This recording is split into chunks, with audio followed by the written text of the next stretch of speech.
अब दशहरे से लेकर और दिवाली तक के समय पर आपको सतर्क हो जाने की जरूरत है, क्योंकि इस समय पर ही सबसे ज्यादा काला जादू, सबसे ज्यादा टोटका, सबसे ज्यादा तंत्र अब इसी समय पर ही होगा। 2 अक्टूबर से लेकर और 22 अक्टूबर 24 अक्टूबर के आसपास तक के समय पर जितना ज्यादा हो सके आपने सतर्क रहने की जरूरत है। क्या क्या चीजें नहीं करनी है और क्या क्या चीजें कर लेनी है, ध्यान से सुनिएगा, बताने जा रहा हूं। वीडियो को सेव कर लीजिएगा और भी लोगों के पास से शेयर कर दीजिएगा। अगर आपके घर के बाहर आपको काले रंग के कपड़े में कुछ चीज बंधी हुई दिखे तो उसको तुरंत फेंक देना।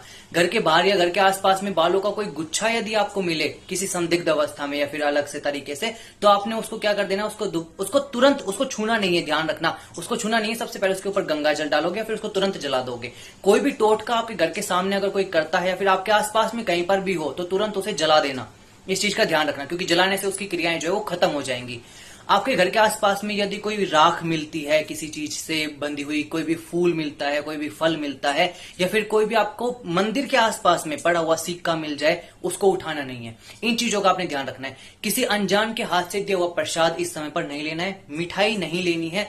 कोई भी यदि इंसान आपके घर पर मिठाई लेकर आता है तो उस मिठाई को सबसे पहले अपने घर के मंदिर में रखिए, क्योंकि घर पर मिठाई सिर्फ जानने वाला ही लेकर आएगा, अनजान नहीं लेकर आएगा। तो उसको अपने घर के मंदिर में रखिए। मंदिर में रखने के बाद आपने जब उसको खाने लगोगे तो अपने इष्ट का मंत्र बोलकर उसके ऊपर आपने फूंक देना है। फिर इसके बाद आप उसको ग्रहण कर सकते हो। अदरवाइज अगर आपका मन नहीं मान रहा है तो आप उसको बाहर रखकर आ सकते हैं। इन चीजों का आपने ध्यान रखना है और जितना ज्यादा हो सके, देखो 2 अक्टूबर के समय से लेकर और दिवाली के आसपास तक के समय पर डेली रात के समय पर अपने घर में कपूर जलाना शुरू करिए। कपूर, लोबान, गूगल, इसके अंदर लौंग मिलाकर उपले के ऊपर आप अपने घर में पूरी धूरी दीजिए। ऐसा करने से आपके घर में नेगेटिव एनर्जीज नहीं प्रवेश करेंगी।